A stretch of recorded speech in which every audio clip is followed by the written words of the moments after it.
पहला पतरस 2 अध्याय पद संख्या 13 से। प्रभु के लिए हर मानव अधिकारी के अधीन रहो, राजा के अधीन रहो, वो सर्वोच्च अधिकारी है।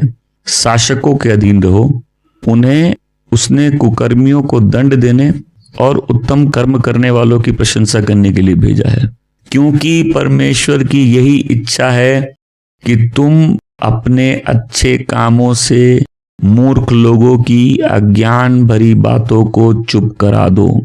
स्वतंत्र व्यक्ति के समान जियो, किंतु उस स्वतंत्रता को बुराई के लिए आड़ बनने मत दो।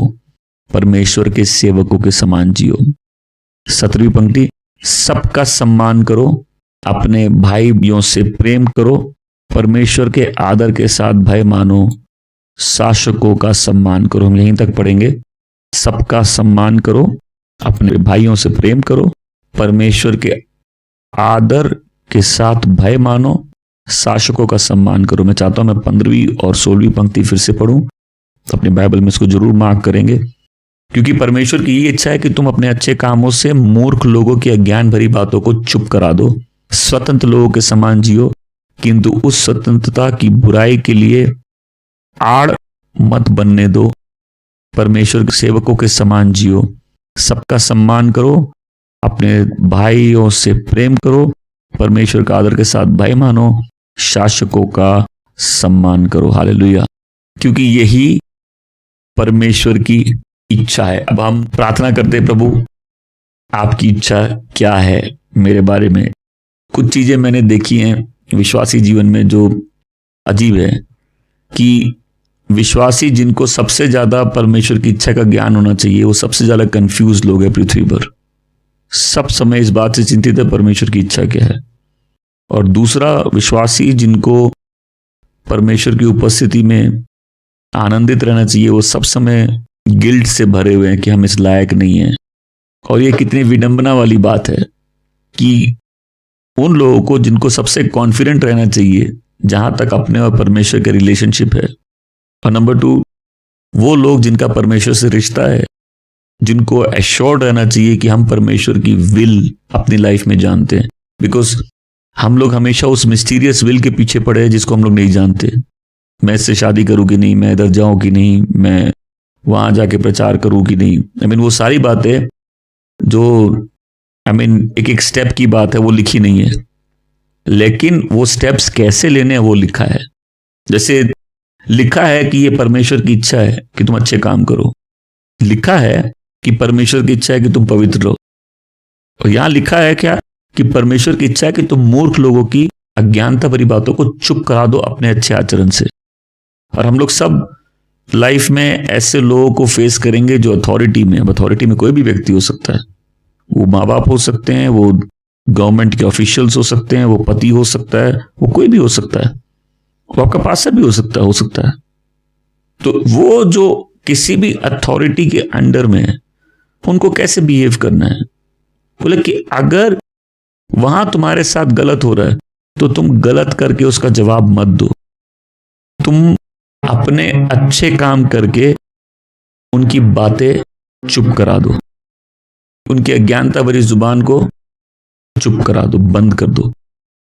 आमीन। आज जितने लोग इस वचन को सुन रहे हैं और जो संघर्ष करते हैं, हम पति की कितनी बात माने तो कितनी माने, हम कितना अब्यूज झेले तो कितना झेले, किस हद तक पति की अथॉरिटी है मेरे लाइफ में, या किस हद तक माँ बाप की है। बच्चों के लिए माँ बाप की तो कंप्लीट अथॉरिटी तुम्हारे ऊपर। इस बात को चाहता हूं ध्यान से सुने। हम लोग जब लाइफ में ब्लेसिंग के सोर्स को नहीं समझते ना, हमेशा उसको गलत जगह ढूंढते हैं। परमेश्वर जो चैनल्स लाइफ में बना के रखे आदमी की प्रोटेक्शन की, मैं इस चर्च में हमेशा बोलता हूं, आप आइए, वचन सुनिए, एवरी वीक वचन सुनिए, साथ आराधना करिए, थोड़े टाइम में आपको एक बहुत प्रोटेक्शन फील होगी लाइफ में। क्या होता है ना, आपके हथियार बड़े सामर्थ्य हो सकते हैं, लेकिन आपकी कवरिंग बड़ी वीक हो सकती है, आपकी प्रोटेक्शन बहुत वीक हो सकती है।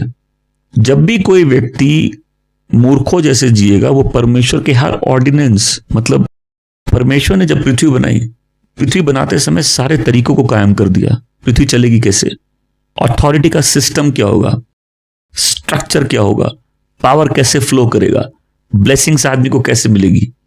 जब हम इन बेसिक ट्रुथ से जान रहेंगे, हम अपनी लाइफ से गलत टेस्टिमनी पेश करेंगे।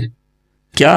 कि हम रेबेलियस लोग हैं, हम किसी के भी अधीन नहीं हैं, हम किसी को कुछ नहीं समझते।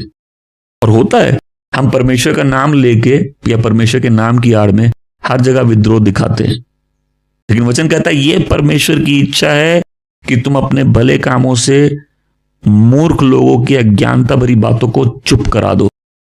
बोल रहा है सब्जेक्टेड रहो, अधीन रहो। किनके? गवर्नमेंट ऑफिशियल्स के, राजा के, शासकों के। क्यों रहो?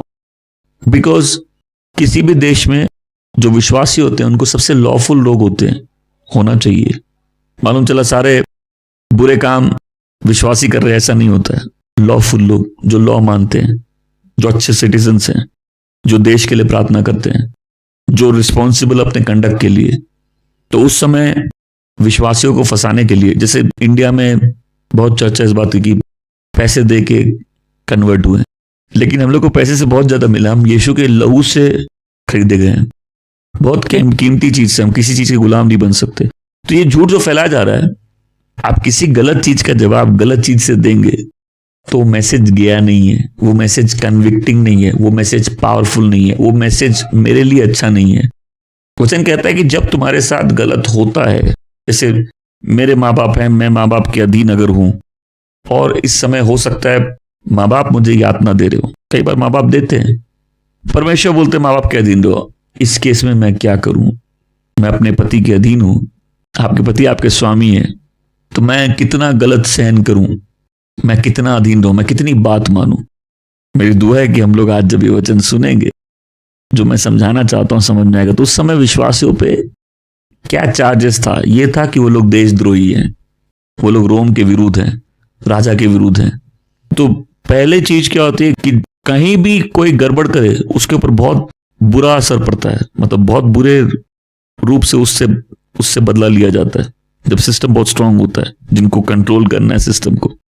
अब ऐसे कंट्रोल सिस्टम में जहां विश्वासी है रोम में, जहां रोम का साम्राज्य इतना स्ट्रांग साम्राज्य कि जहां राजा की आराधना तक होती है, वहां ये खबर फैला देना, ये झूठ फैला देना कि ये लोग देशद्रोही है, बहुत सीवियर चार्ज है।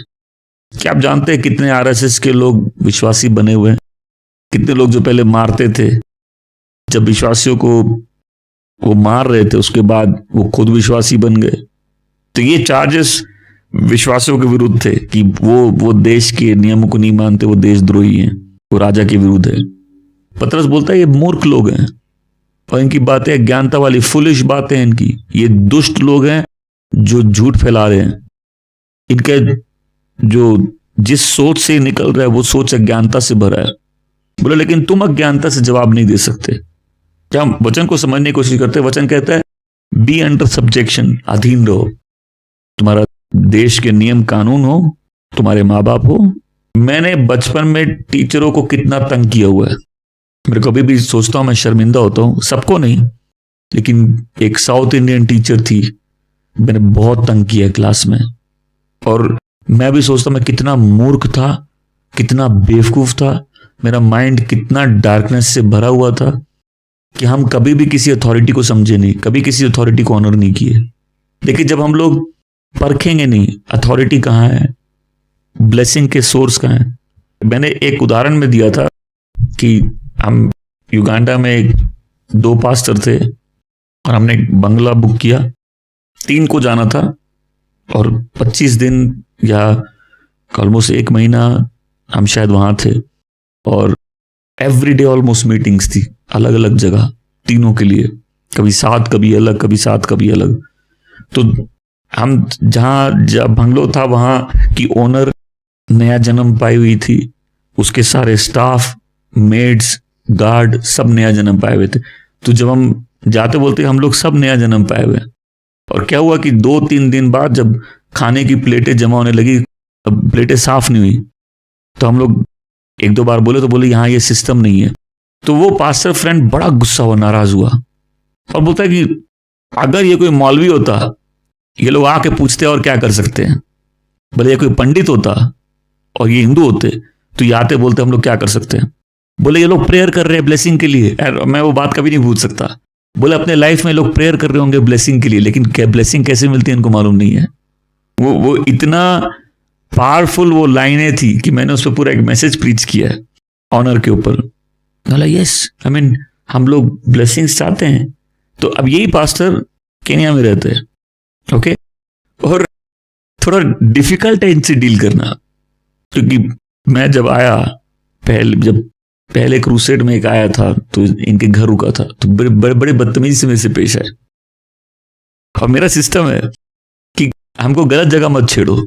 तो मैंने बोला ना मैं तुम्हारा बेटा हूं, ना तुम्हारा आत्मिक बेटा हूं, ना तुम्हारे अंडर हूं, ये व्यवहार मेरे से नहीं चलेगा, कि मैं थोड़ा छोटा हूं उनसे। लेकिन बोला लेकिन ये व्यवहार मेरे से नहीं चलेगा, मतलब कोई रीजन नहीं है ऐसे व्यवहार का। तो हम लोग का रिलेशनशिप ऐसा है कि अगर हम लोग लोगों का नेचर नहीं समझेंगे, रिलेशनशिप मेंटेन नहीं कर पाएंगे। तो मैं बता रहा हूँ नेचर में डिफरेंस है। तो ये दूसरा पास्टर जो नाइजीरिया से है, इसको यही तकलीफ इस पास्टर के साथ हो रही। तो मैंने एक बात समझाई, हम बोले तुम्हारे अंदर जितना भी अभिषेक हो, कुछ गेट तुम्हारे लिए दूसरे लोग ही खोल सकते, तुम्हारा अभिषेक नहीं खोल सकता। हम बोले ये यहाँ का गेट कीपर है ये पास्टर, ये जितना भी डिफिकल्ट है इससे ठीक से मेंटेन करो, तुम आशीषित रहोगे। तो जब हम लोग दूसरों की लाइफ में ग्रेस को नहीं पहचानते, जब दूसरों की लाइफ में अथॉरिटी को नहीं पहचानते, हम लोग को नहीं समझ में आता कि लाइफ में किसी भी चीज में फ्लो करने का सिस्टम क्या है। कोई आदमी उतनी अथॉरिटी में चल सकता है जितना वो सबमिटेड है। अब क्योंकि अगर परमेश्वर की सारी अथॉरिटी और हम सबमिटेड हैं तो हम अथॉरिटी में हैं, इसलिए सिर ढकना काफी नहीं है। अगर हम बागी हैं तो आई मीन आप प्रेयर करोगे, आप अच्छी प्रेयर करोगे कि प्रभु मेरे को ब्लेस करिए, मेरी लाइफ प्रोटेक्टेड रहे, बट मुश्किल है क्योंकि सिस्टम आपको नहीं मालूम। आप प्रार्थना करना जानते हो, आप ब्लेसिंग का सिस्टम नहीं जानते हो। इसलिए नियुक्त समझिए, मैं सब बोले इस शब्द को बोले नियुक्त। नियुक्त क्या होता है? परमेश्वर ने जजमेंट के लिए क्या तरीके नियुक्त किया। अब परमेश्वर को किसी को झापड़ मारना है तो नीचे उठ के आएंगे। हमें पढ़ते स्वर्ग में लड़ाई हुई, स्वर्ग में लड़ाई हुई तो क्या परमेश्वर लड़े? नहीं, परमेश्वर लड़े। वो माइकल स्वर्गदूत लड़े शैतान से, परमेश्वर किसी से लड़े। परमेश्वर को अगर आप मेरे बगल में बैठे आपको झापड़ मारना है, मेरे को उकसा देंगे और हम घुमा के आपको एक झापड़ मार देंगे। आप में से किसी को परमेश्वर खुद थोड़ी ना आएंगे किसी को मारने। तो जेलें बनी हैं, कोर्ट्स बने हैं, आप एक मिनट के लिए अन्याय का पार्ट भूल जाओ। इस खाली अन्याय नहीं, न्याय भी तो होता है ना। तो परमेश्वर का सिस्टम क्या है? जस्टिस एग्जीक्यूट करने का। जो वर्ल्ड का सिस्टम है वो परमेश्वर ने ऑर्डेन किया है, नियुक्त किया है। तो इस सिस्टम परमेश्वर ने नियुक्त किया है। हर एक ह्यूमन इंस्टीट्यूशन परमेश्वर नियुक्त किया है। एम्परर हो, गवर्नर हो, ये क्या है? परमेश्वर के पात्र हैं। अगर आप बाइबल ध्यान से पढ़ेंगे आपको समझ में आएगा, पात्र सभी हैं, कुछ नाश के लिए हैं, कुछ ग्लोरी के लिए हैं। आमीन। पात्र, और पात्र का मतलब क्या होता है? हर जन बनाया गया है किसी काम के लिए। अगर किसी को शहीद होने के लिए मुकुट मिलेगा तो उसका गला काटने के लिए भी कोई हाथ बनाए गए हैं, उसको गोली मारने के लिए भी कोई हाथ बनाए गए हैं। इसको बोलते हैं नियुक्त सिस्टम। इसलिए जब हम लोग प्रेयर करते हैं, पहले आप किसी भी चीज के लिए प्रेयर कर रहे हैं, लोग बड़े उत्तेजित हो जाते हैं कि क्योंकि उनको मालूम नहीं परमेश्वर के काम करने का सिस्टम क्या है। मैं चाहता हूं समझिए, आपको शादी करनी है, आपको बिजनेस करना है, आपको ये करना है, आपको वो करना है। परमेश्वर के पास असंख्य तरीके हैं अपनी इच्छा पूरी करने के। आमीन। असंख्य तरीके अपनी इच्छा पूरी करने के लिए। जब हम प्रार्थना करते हैं आपके पास ऐसा कॉन्फिडेंस होना चाहिए, क्योंकि आप अपने इंसानी नजरिए से देखेंगे तो आपको ये चीज ऐसी होनी चाहिए, प्रभु इस जरिए काम करेंगे, प्रभु मेरे को वहां से ब्लेस करेंगे। हम लोग ये एक्सपेक्टेशन रखते हैं, राइट? बट प्रेयर अपने आप में क्या है? उस परमेश्वर पे भरोसा जिसके अंडर में सारा सिस्टम है। हालेलुया। अब जब सिस्टम परमेश्वर के अंडर में है तो हम उस सिस्टम के अंडर में क्यों नहीं है? बिकॉज रेबेलियस होना मार्क नहीं है एक बिलीवर का। क्यों? हम सेंस करते हैं कि सारा पावर गॉड का है, गॉड के बिना कोई पावर है ही नहीं, यहोवा के बिना कोई पावर नहीं है। यीशु क्या बोलते हैं? तुम मेरे को नहीं मार सकते जब तक तुमको पावर नहीं दिया गया। तो उन्होंने यीशु मसीह को मारा, ठीक है, थूका, उनके हाथ पांव कील से ठोक दिए। क्या बिना परमेश्वर के वो पावर दिए कोई कर सकता है? और हमारी बात छोड़ दीजिए, प्रभु यीशु को उनको नंगा कर दिया गया, क्या बिना पावर के कर सकता है कोई? तो पावर कहां से है? यीशु मसीह बोलते तुम कुछ नहीं कर सकते जब तक तुमको पावर नहीं दिया जाए। तो और तुमको पावर दिया गया इसलिए तुम करो। ठीक है, हम लोग टाइमिंग, नियुक्ति, अथॉरिटी, जब इन चीजों को समझने लगेंगे ना, हम लोग की ये सारी चीजें परफेक्ट सेट होंगी। यीशु मसीह जुदस के हाथ में, जुदस को बोलते हैं कि तुमको जो करना है जल्दी करो। उससे पहले जुदस जितनी हड़बड़ी कर ले नहीं कर सकता कुछ। जब टाइम आया बोले तुमको जो करना है जल्दी करो, क्यों? तुम्हारा फ्री टाइम है अभी। प्रभु क्या बोलते हैं कि मानव पुत्र का मारा जाना निश्चित था, लेकिन हाय उस पे जो उसका माध्यम बना, जो अपने आप को उस टेम्पटेशन से यील्ड कर दिया, जो माध्यम बन गया, बोले उसकी लाइफ श्रापित है। बट ठीक है, ये टाइम है, तुम माध्यम बने हो, जो करना है जल्दी करो, यही टाइम है। अपनी लाइफ में समझिए, एक मौसम आएगा आप जितने हाथ पांव मार लीजिए कुछ नहीं हो सकता।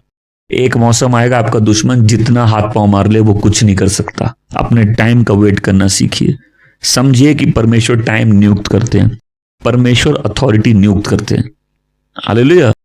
अरे अनबिलीवर ज्यादा जानते, बोलते हैं ना अपना टाइम आएगा, और बिलीवर बोलेंगे नहीं ये तो एस्ट्रोलॉजी है। अरे भाई, चांद तारों को क्या किसी शैतान ने आसमान में सजाया है? हर चीज का एक टाइम है, हर चीज का एक तरीका है। अपने टाइम में हर चीज सुंदर है। अगर हम लोग टाइम को नहीं समझते, लाइफ लॉन्ग स्ट्रगल करेंगे। क्योंकि अगर आप एक प्रभु के बच्चे हैं जो आत्मा से भरे हैं, आपको मालूम होना चाहिए स्ट्रगल का टाइम भी पहले से आपको तैयार होना चाहिए। जो सीजन फास्टिंग का है, आपको अंदर मालूम होना चाहिए ये सीजन ज्यादा प्रार्थना करने का, फास्टिंग का है। जो अच्छे से खाने का है, आपको सीजन मालूम होना चाहिए सीजन थोड़ा रिलैक्स होने का सीजन है। जो सीजन तत्परता का नहीं, हमको जल्दी कुछ एक्शन लेना है, वो एक्शन लेने का है। जो सीजन लेट बैक होने का, वो लेट बैक सीजन है। नहीं समझेंगे हम लोग तो हमेशा स्ट्रगल करेंगे। हर दिन एक जैसा नहीं है। जब ग्रेस आती किसी की लाइफ में, किसी भी चीज के लिए, किसी भी सीजन में, इम्पॉसिबल पॉसिबल हो जाता है। जो नहीं जानते वो जानने लग जाएंगे, जो रास्ता रखते वही रास्ता बनाएंगे, जो बांध के रखते वही रिहा करेंगे। आमीन। सो जब हम परमेश्वर के वचन पढ़ते हैं और परमेश्वर का ज्ञान जब पाने की कोशिश करते हैं, इतने प्रभु हम लोग को इतना वाइज बनाए कि हम लोग की सेंस ऑफ टाइमिंग, हम लोग ब्लेसिंग का सोर्स को समझना, अथॉरिटी को समझना, उसको ऑनर करना, हम लोग को ये सिस्टम आ जाए। नहीं तो एज बिलीवर्स हम सब जगह स्ट्रगल करेंगे। आप में से कुछ लोगों ने देखा है, आप अगर अपने पास्टर को ऑनर ही करते हो, उससे कितनी लाइफ में ब्लेसिंग है। क्योंकि आप नहीं भी करो, मेरा क्या उससे, आपको प्रॉब्लम होगी। क्योंकि किसी व्यक्ति को कुछ नहीं मिलता जब तक उसको ऊपर से नहीं मिले। मैंने कई बार समझाया, आपके माँ बाप आपसे खुश नहीं है, आपकी लाइफ में डिफिकल्टी रहेगी। क्यों हम बोले हम किसी को कुछ नहीं समझते, ऐसा बोलने से नहीं चलता है। आपको माँ बाप का फेवर चाहिए। जिनको माँ बाप ने ब्लेस नहीं किया वो हमेशा स्ट्रगल किए लाइफ में। आप बोलेंगे मैं बिलीवर हूं, मैं बहुत अभिषिक्त हूं, ठीक है, अच्छी बात है, लेकिन तुमने कभी परमेश्वर के ब्लेसिंग के चैनल को नहीं समझा। माँ और बाप के सिर पे हाथ रखने से और आशीष देने की ब्लेसिंग को नहीं समझा। अगर समझा होता तो अपने माँ से वैसे बदतमीजी नहीं की होते, अपने बाप की बात माने होते। ब्लेसिंग करने के लिए कुछ अच्छा करना होता है। इसीलिए इसहाक ने भी आशीष देने के लिए पहले एक अच्छा खाना मांगा, बोला मेरा फेवरेट खाना शिकार करके लेके आओ। बिकॉज जब हम तृप्त होंगे, तुमने कुछ अच्छा नहीं किया तो तुम्हारे माँ बाप तृप्त कैसे होंगे। फिर आप फास्टिंग प्रेयर करो, 40 दिन की करो, 1 महीने की करो, जितने दिन की फास्टिंग करना है, आपके लाइफ में एक जोन अनकवर्ड रहेगा। ओके, एक सीजन मिसअंडरस्टैंडिंग का हो सकता है।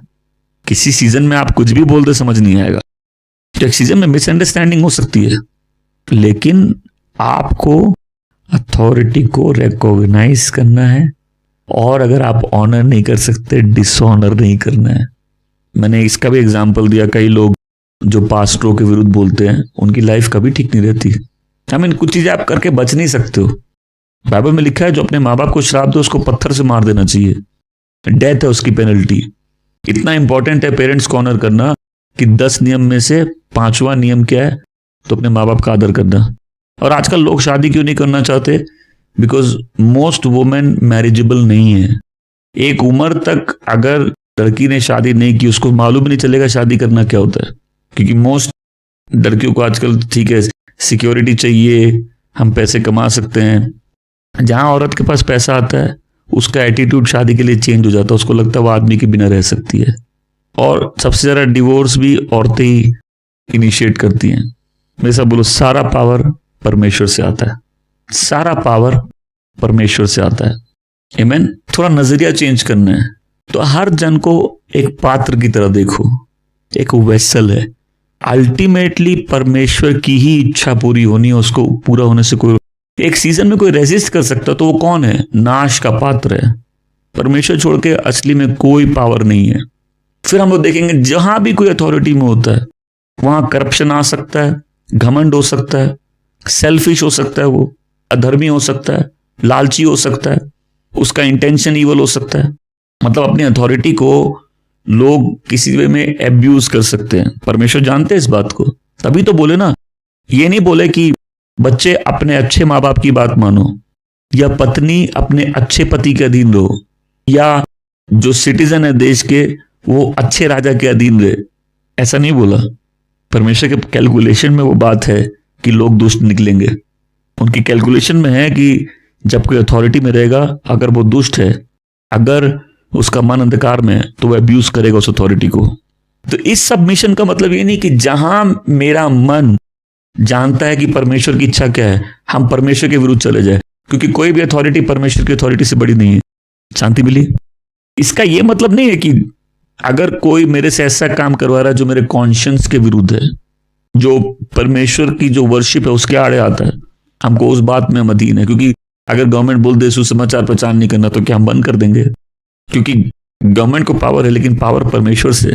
तो वचन कहता है माता पिता का आदर करो, लेकिन वही माता पिता बोले अगर परमेश्वर का अनादर करो, तो फिर पहला नियम क्या है?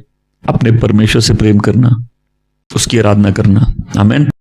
वचन कहता है आदमी के हर एक ऑर्डिनेंसेस, जो भी ये तरीके हैं, इनको तुम परमेश्वर की इच्छा और अपॉइंटमेंट से देखो, अपने आप को सब्जेक्ट कर दो। आमीन। तो हम कब सब्जेक्ट करेंगे? जब हम देखेंगे सारी अथॉरिटी परमेश्वर से आती है।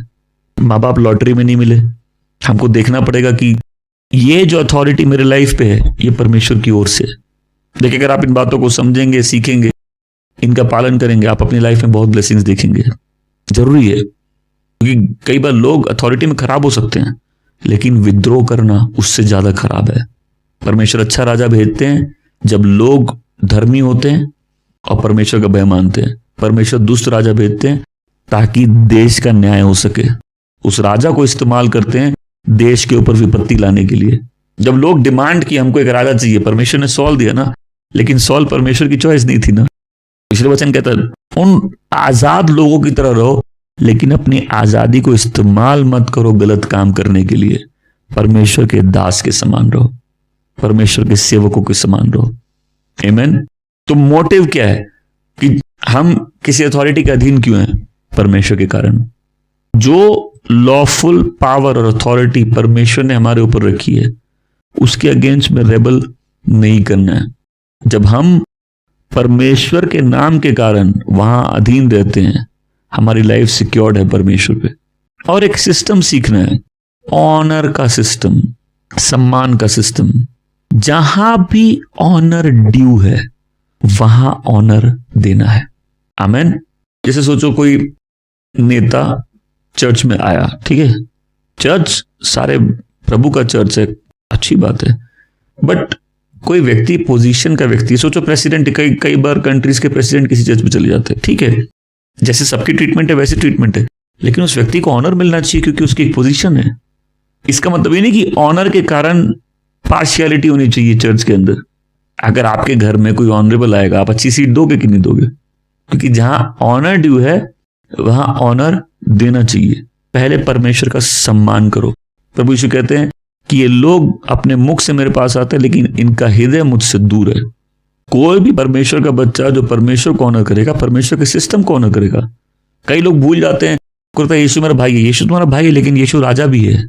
तो पवित्र चीजों को इतना कॉमन मत कर दो कि तुमको उसकी वैल्यू चली जाए। तो यदि वो राजा है तो उनको अपने दिल से हम सम्मान दिखाए, उनको ऑनर करें। आमीन। ये याद रखे वो कौन है, उनकी वैल्यू क्या है, और उस पवित्र चीज को कॉमन और ऑर्डिनरी जैसे नहीं ट्रीट करे। कई बार हम अपने डिवोशन में भी, अपने लाइफस्टाइल में, हम प्रभु की चीजों के प्रति बड़े कॉमनली बिहेव करते हैं। हम वैसा आदर नहीं देते जैसे देना चाहिए। हमको पवित्र चीजों की आदत हो गई है। मैं फिर से बोल रहा हूं, जितने लोग यहां बैठे हैं वचन सुन रहे हैं, जिंदगी भर खाली स्ट्रगल करना है, और अगर ये नहीं समझना हम क्यों स्ट्रगल कर रहे हैं, इससे लाइफ बर्बाद हो जाएगी। अज्ञानियों का मुंह बंद कराने के लिए खुद अज्ञानी नहीं हो सकते हम, और बेवकूफियां बंद कराने के लिए हम बेवकूफियां नहीं कर सकते। उसका सिस्टम है। तुम मूर्ख से मूर्खतापूर्ण व्यवहार करके तुम नहीं जीत सकते। मूर्ख के सामने समझदारी से ही जीता जा सकता है। आमीन। तो एक प्रकार का कंडक्ट है जो ऑनरेबल है। तो सबसे पहले क्या ऑनर का सिस्टम में परमेश्वर का ऑनर होना चाहिए। आमीन। हमें से बहुत से लोग परिवार में एक एक विश्वासी है जहां घर का सपोर्ट नहीं मिला, या लड़ाइयां हो गई, बहुत सताव मिला, बट वो ऑनरेबल इसलिए है कि वो हमारे पेरेंट्स हैं। आमीन। कि हमारे विरुद्ध जितना भी कुछ हो, हमको उनको हमेशा ऑनर करना है। तो पहला ऑनर किसको है? परमेश्वर को। फिर वचन कहता है 1 तिमोथी 5:17 में कि जो तुम्हारे बीच परमेश्वर के दास हैं, जो शिक्षा देते, प्रचार करते, वो डबल ऑनर के योग्य हैं। अब लोग इस बात को नहीं समझते कि आपके लाइफ में सबसे इंपॉर्टेंट चीज है सैल्वेशन। आमीन। अगर परमेश्वर ने किसी को नियुक्त किया है आपको स्वर्ग राज के लिए ट्रेन करने के लिए, आपको इस जीवन में धार्मिकता के लिए ट्रेन करने के लिए, आपका जीवन प्रभु में बेहतर बनाने के लिए, तो वो व्यक्ति डबल ऑनर के योग्य है। आमीन। फिर आपके माँ बाप या जिसके भी अधीन आप है, यहां जितनी औरतें से ढकी हैं इसलिए ढकी हैं, आमीन, या तो वो परमेश्वर के अधीन है, या अपने बाप के अधीन है, या अपने पति के अधीन है। तो जब कभी घरों में लड़ाई होती है, जब पत्नी की आवाज रूम से आती है चिल्लाते हुए, समझ जाओ कितना अधीन है। कई पत्नियां बाहर एकदम चुप रहती हैं, सास ससुर के सामने चुप, रूम में आके बहुत जोर से चिल्लाती है। फिर क्वेश्चन है, हम लाइफ में स्ट्रगल क्यों कर रहे हैं? क्योंकि तुमने ऑनर सीखा नहीं है। ऑनर एक सिस्टम है, ऑनर एक प्रिंसिपल है। ऑनर नहीं करना मतलब हम घमंडी हैं, हम किसी को कुछ नहीं समझते अपने सामने। जिसका जो है उसको मिलना चाहिए। जो कैसर का है कैसर को दो, जो परमेश्वर का है वो परमेश्वर को दो। जिसको टैक्सेस देना है टैक्स दो, जिसको रिस्पेक्ट देना है रिस्पेक्ट दो, जिसको ऑनर देना है उसको ऑनर दो। तो वैसे अथॉरिटी के अंडर में रहना है, अथॉरिटी को ऑनर करना है। वचन कहता है एक दूसरे से प्यार करो, एक दूसरे को ऑनर करो, एक दूसरे का सम्मान करना है। तो जब हम लोग इस करेंसी को समझ जाएंगे, जो करेंसी है ऑनर, उसका पावर समझेंगे, हम लोग के लाइफ में एक सिस्टम चेंज हो जाएगा। आमीन। जब वचन सुन रहे हैं मन बनाए, यस लॉर्ड हम आपके अधीन है प्रभु, और हम आज रिकॉग्नाइज करते हैं सारी अथॉरिटी आपसे फ्लो कर रही है। आपकी इच्छा के बिना क्या हो सकता है? जब आप हम इस बात को इस ढंग से देखते हैं कि सही में एक दुष्ट जब शासक होता है वो पनिशमेंट है देश के लिए, वो वेसल है फिर परमेश्वर का देश को सजा देने के लिए। जब परमेश्वर किसी को सजा देते हैं इंटेंशन क्या होता है? वो चेंज हो जाए। जो काम करते हैं उनका ऑनर, जिनकी लाइफ अच्छी है उनका ऑनर, जो आपकी लाइफ में वैल्यू रखते हैं उनका ऑनर, जिनको एनकरेजमेंट की जरूरत है उनको एनकरेजमेंट देना। लोगों से पूछना क्या कुछ है जिसके लिए हम प्रार्थना कर सकते हैं। हर एक को सम्मान से देखना। आई थिंक नहीं होता, क्योंकि अभिषेक होना और अथॉरिटी को नहीं समझना ये भी अलग अलग बातें हैं। वचन कहता है मूर्ख लोगों की अज्ञानता भरी बातों को चुप करा दो। कैसे करा दो? उनके जैसे बन के नहीं हो सकती वो। कई लोगों के लिए स्वाभाविक है नफरत करना और नफरत भरी बातें बोलना। इसका ये भी मतलब है कि अगर आपकी लाइफ कॉन्स्टेंटली अफेक्ट हो रही है किसी ऐसे रिलेशनशिप में जहां अथॉरिटी आपको हमेशा अब्यूज कर रही है, आपको कोई वे चाहिए उनसे थोड़ा अलग होने का, नहीं तो आप सड़ कुड़ के मर जाएंगे, आपकी लाइफ फलदायक नहीं होगी। तो लोग दुष्ट हैं, एक दूसरे को एनकरेज करते हैं दुष्टता करने के लिए। लोग अज्ञान हैं, अपनी गलती में बने रहना चाहते हैं, वो सत्य से नफरत करते हैं, परमेश्वर के लोगों से नफरत करते हैं। और कई लोग ऐसे जिनको परमेश्वर ने उनकी निर्बुद्धि मन पे छोड़ दिया है। अगर परमेश्वर किसी को त्यागे तो उसका पूरा मन निर्बुद्धि होता है, अंधेरा हो जाता है। तो अगर कोई कुछ गलत कर रहा है और इसका मतलब सक्सेसफुल है, तो फर्क समझो। एक अच्छा आदमी जब अच्छा करने में सक्सेसफुल है मतलब परमेश्वर की आशीष है, परमेश्वर ने पकड़ा हुआ है। एक बुरा आदमी जब बुरा करने में सक्सेसफुल और कोई रोक नहीं है, इसका मतलब परमेश्वर ने उसको उसके हाल पे त्याग दिया है, लेकिन वो न्याय के दिन बचेगा नहीं। परमेश्वर के बच्चों के रूप में हम लोग को जानना है कि एक दिन, मैं इसको ऐसे बोलता हूं, नाई नाई कितने बाल अभी सामने आ जाते हुजूर। थोड़े समय में सब सामने आ जाएगा, थोड़े समय में सारी छुपी बातें बाहर आ जाएगी। जो फुसफुसा के बोला गया जोर से ऐलान किया जाएगा, जो अंधेरे में किया वो रोशनी में प्रकट किया जाएगा। तो यहां जितने लोग परमेश्वर के बच्चे, उनको इस बात का विश्वास करना होगा कि एक दिन सबको परमेश्वर के सामने खड़े होकर अपने जीवन का हिसाब देना है, हर एक फालतू बात का हिसाब देना है। एक दिन किताबें खुल जाएंगी। वचन कहता प्रकाशित वाक्य, और मैंने देखा दरबार लग गई और किताबें खुल गई। एक दिन सारी किताब खुल जाएगी। जो कुछ हो रहा वो रिकॉर्डेड है, उन बातों को छोड़ के जिनके लिए आपने पश्चाताप कर लिया। हालेलुया। जो कुछ हो रहा सब रिकॉर्डेड है, एक दिन सारी किताबें खुल जाएंगी। तो अगर आज गलत हो रहा है तो कई बार हम बोलते प्रभु हमको बदला चाहिए, प्रभु हमको इसका हिसाब चाहिए। नहीं, मेरी भी किताब खुलेगी और उसकी भी किताब खुलेगी। एक दिन सबको उस परमेश्वर के सामने खड़ा होना है। जब हम इस दुनिया में कई बार अन्याय देखते हैं, पाप देखते हैं, और हम दुनिया की तरह क्वेश्चन नहीं कर सकते ये सब क्यों हो रहा है, परमेश्वर कहीं नहीं है। हमको मालूम परमेश्वर है और उसने नियुक्त किया एक समय हर चीज का न्याय होने का। मैं चाहता हूं इस ढंग से देखे कि जब कोई दुष्टता करता और उसके जीवन में कोई रुकावट नहीं है, उस पर आपको दया आनी चाहिए। उसको वो सिस्टम नहीं मिला कि पवित्र आत्मा उसको दोष लगा सके और वो बदल सके। वो निरंकुश हो चुका है, क्योंकि परमेश्वर जिसको रोशनी त्याग दे, अंधेरा ही उसका पोर्शन बन जाता है। तो ये झूठ फैलाया गया कि विश्वासी देश के दुश्मन है। और बहुत आसान तरीका है ना कि किसी को भी फंसाना है, उसको दिखा दो वो अथॉरिटी के अंडर में नहीं है। बट बहुत पावरफुल है जब लोग आपके कैरेक्टर से क्रिश्चियनिटी को दिखे। बहुत पावरफुल है जब आपके कैरेक्टर से लोग प्रभु यीशु क्या किए जीवन में उसको देखे। आमीन। कई लोग बाइबल नहीं पढ़ेंगे, वो दूसरों की लाइफ देखेंगे, तो हमारा जीवन दूसरों के लिए स्टडीज बन जाए। आमीन।